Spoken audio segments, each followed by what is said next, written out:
Assalamualaikum warahmatullahi wabarakatuh. Perkenalkan, nama saya Caroline Iren dengan NIM G00241137 dari kelompok A10. Pada kesempatan kali ini saya akan menjelaskan laporan anatomi 1.3 mengenai sistem pencernaan dan metabolisme tubuh. Oke, selanjutnya kita masuk ke dalam dinding abdomen. Jadi yang pertama, jelaskan tentang pembagian lapisan dinding abdomen anterior dan posterior. Oke. Selanjutnya di gambar ini kita melihat dari sisi anterior dan posterior. Ini bagian anterior dan ini bagian posteriornya ya. Oke, di bagian anterior ini kita di sini bisa melihat ada linea alba yang ini, dan juga ada muscle yaitu ada vertical muscle dan juga ada flat muscle. Oke.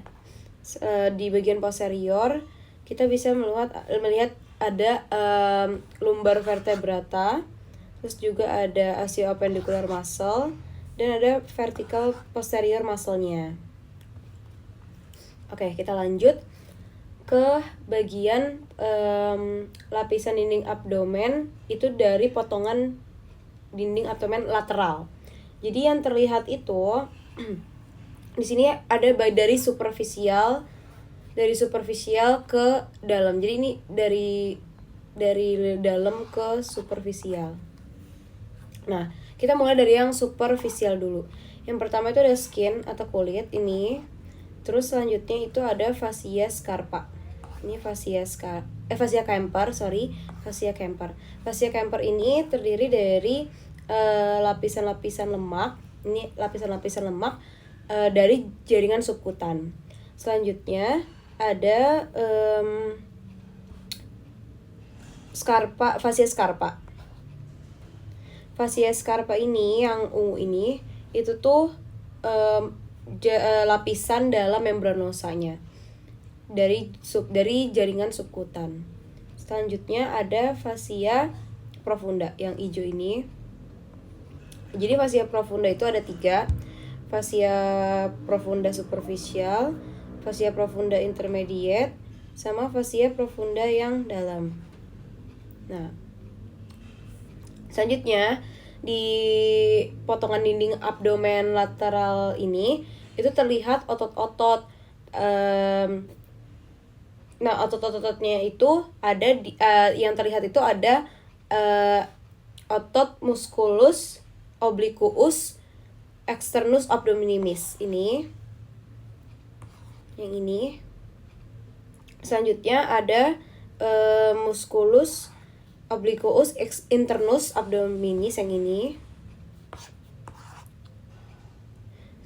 Selanjutnya ada transversus abdominis yang ini, musculus transversus abdominis. Dan ada juga sedangkan yang musculus rectus abdominis dan musculus pyramidalis abdominis itu ada di bagian dinding abdomen anterior. Nah, selanjutnya lanjut ke fascia transversalisnya. Ini ada fascia transversalis dan ada fascia extraperitonealis. Nah, fascia extraperitonealis ini itu merupakan jaringan lemak. Dan yang terakhir itu ada peritoneum parietal. Yang ini. Oke, selanjutnya itu harusnya ini adalah bagian posterior. Nah, di bagian posterior ini ada yang namanya tuh dari superficial itu ada kulit, terus ada fascia superficialis, dan ada fascia superficialis dorsi, musculus yang terbagi menjadi ada 4 lapisan.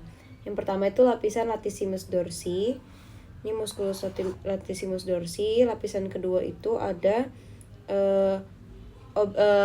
obliquus externus abdominis dan erector spinae, dan longissimus dorsi sama musculus serratus posterior inferior. Selanjutnya yang lapisan ketiga itu ini lapisan yang pertama. Ini lapisan yang kedua, ada musculus erector spinae. Terus ada yang lapisan ketiganya itu ada musculus multifidus, musculus interspinalis, dan musculus obliquus internus abdominis. Selanjutnya, lapisan keempat itu ada musculus quadratus lumborum, terus ada musculus iliopsoas dan musculus transversus abdominis. Dan ada juga fascia extraperitonealis yang tadi jaringan lemak, dan juga ada peritoneum parietal. Oke. Selanjutnya kita masuk ke lapisan anterior. Dari tadi kita udah melihat ya kalau ini di lapisan posterior ada otot-otot penyusunnya. Yang tadi lapisan pertamanya itu latissimus dorsi muscle yang ini. Selanjutnya lapisan kedua itu ada musculus erector spinae. Nah, ada musculus erector spinae yang ini. Dan ada musculus serratus posterior inferior dan musculus longissimus dorsi. Selanjutnya ada juga di lapisan ketiga itu ada obliquus internus. Lapisan ketiga itu obliquus internus. Yang ini. Dan ada interspinal dan juga ada multifidus. Selanjutnya di lapisan keempat itu ada quadratus lumborum muscle, terus ada ellipsoas, dan juga ada musculus transversus abdominis.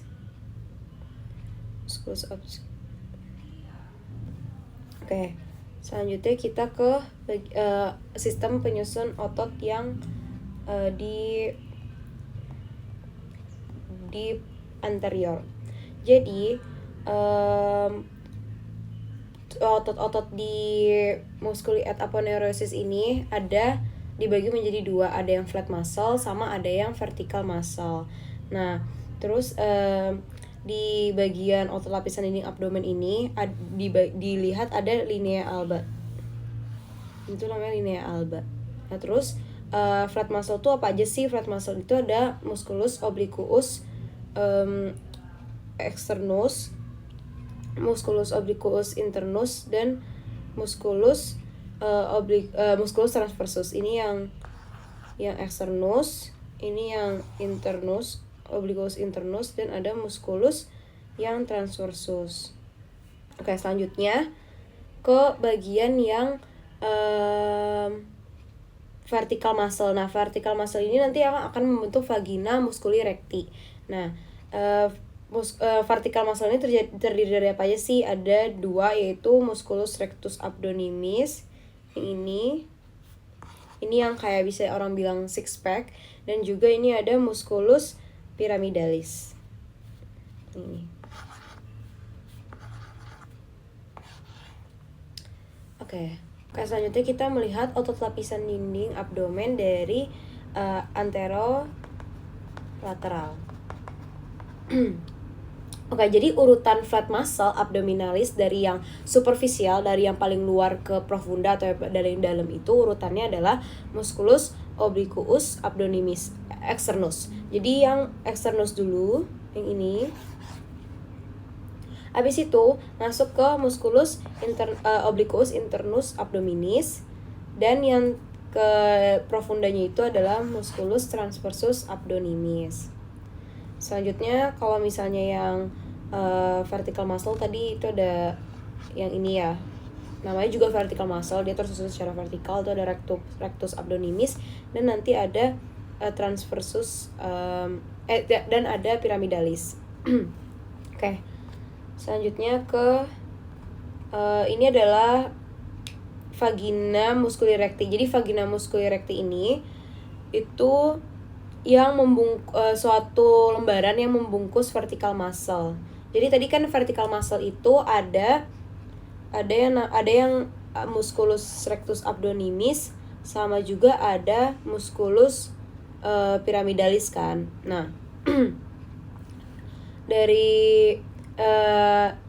Nah, terus di vagina musculi recti ini terbentuk oleh aponeurosis dari 3 horizontal muscle, yaitu yang tadi ada musculus rectus abdominis dan musculus pyramidalis, dan juga tadi dan diisi juga oleh arteri vena epigastrica superior et inferior. Oke, selanjutnya sistem penggantung dari organ-organ di dinding abdomen. Jadi itu tuh namanya duplicator peritoneum. Nama lainnya tuh peritoneum.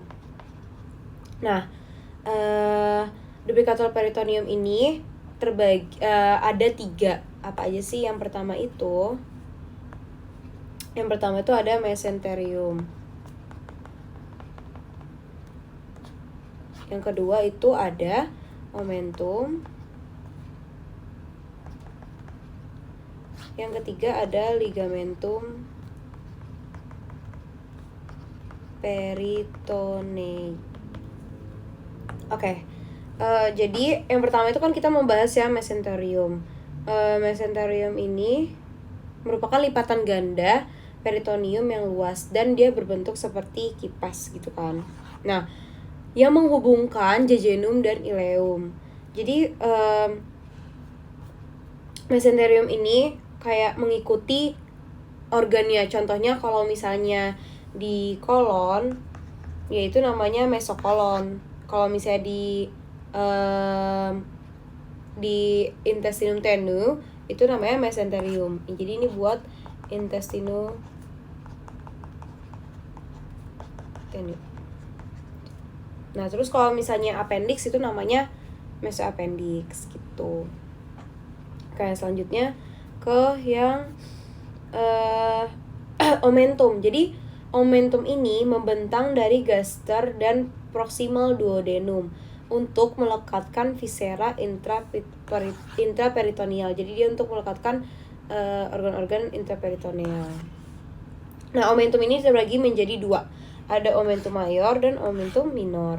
Nah, omentum mayor ini berasal dari mesenterium dorsalis. Jadi dia di belakang dan merupakan lipatan peritoneum yang melekat pada curvatura mayor gaster dan duodenum pars superioris. Kalau misalnya omentum minor itu dari mesenterium ventralis, di mesenterium bagian depannya, dan dia merupakan lapisan peritoneum yang melekatkan curvatura minor gaster dan duodenum pars superior menuju ke facies inferior dan dari hepar. Nah, ini.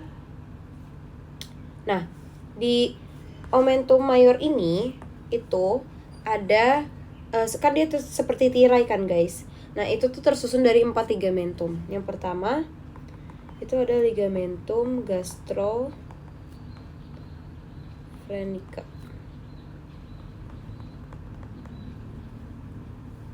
Terus ada ligamentum gastrosplenica dan ada ligamentum gastrocolica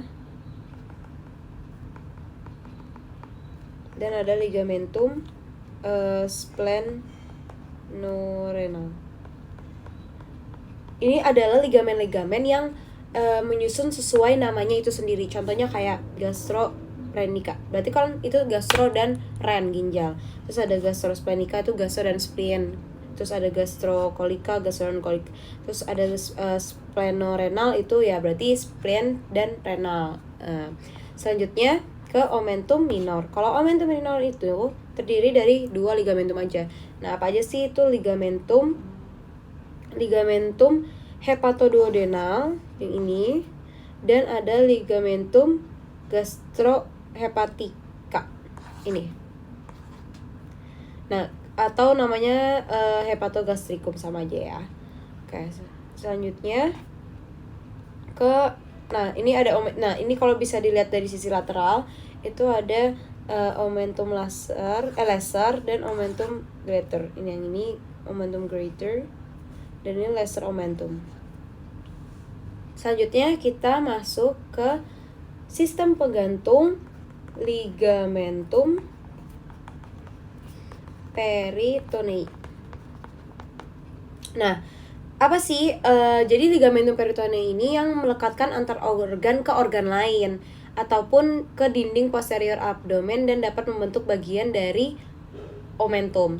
Nah, jadi di sini kita ada yang dari hepar. Kita lihat yang hepar dulu. Kalau yang hepar itu ada ligamen falciform. Ini ligamen falciform. Terus dia juga ada ligamen gastrohepatica, dan ini ada juga ligamen hepatoduodenal. Jadi ini ada ligamen coronary, juga ada ligamen rectangular. Jadi kalau dari hepar itu ada ligamen falciform, ligamen hepatoduodenal, dan ligamen gastrohepatica.